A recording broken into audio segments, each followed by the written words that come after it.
Hello, everyone. It's Melissa Pylypchuk. I help coaches get ready for their professional credentialing exams. Today, we're going to review a situational judgment style multiple choice question. This is question number 343. During a routine coaching session, the coach is partnered with the client to clarify their agenda, explore their current thoughts, beliefs, and motivations related to the topic. The client has articulated a desired outcome for the session and expresses readiness to move forward and what that looks like. What's the most appropriate role for the coach at this stage of the coaching process?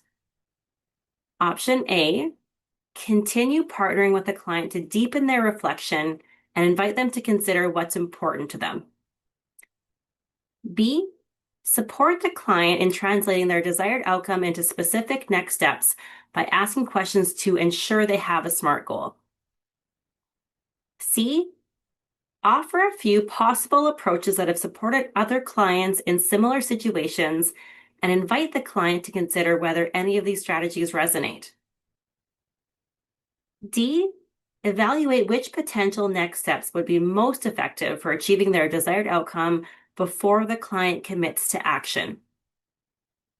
Or E, partner with the client to help them identify how they'll gauge success going forward and what that looks like.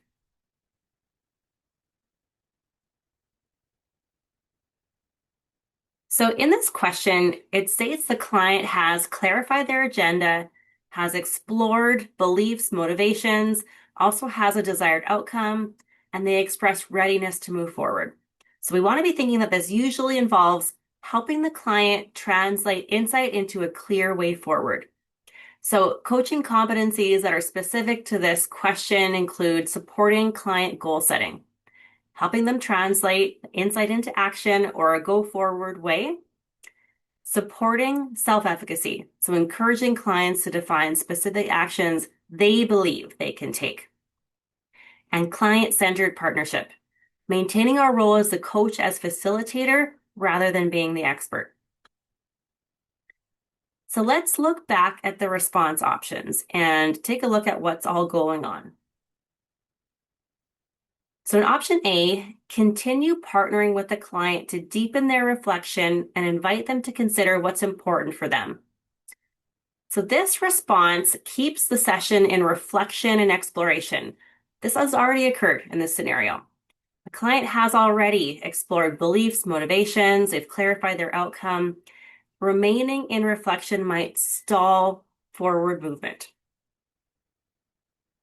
Option B, support the client in translating their desired outcome into specific next steps by asking questions to ensure they have a SMART goal. So this is moving the session towards action planning.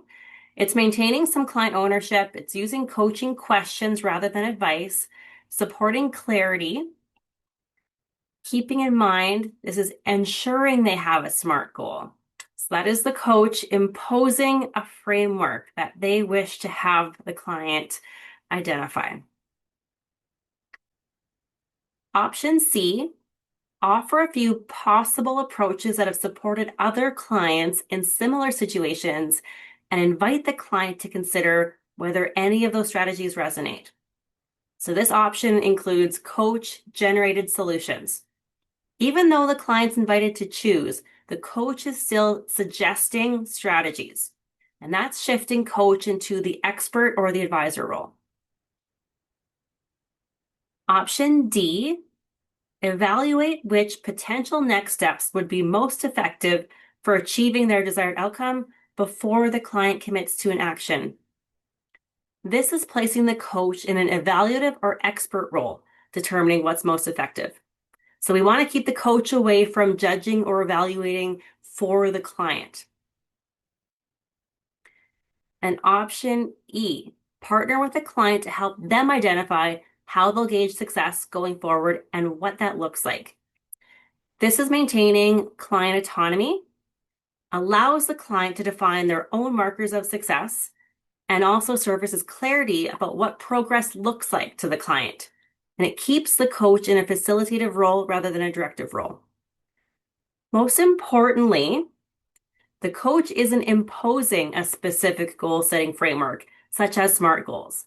While that can be helpful or useful, we want to make sure that it's a client-centered way of identifying the clarity they need in their going forward action, reflection, steps they might be taking. So that leaves us with E as the most helpful option.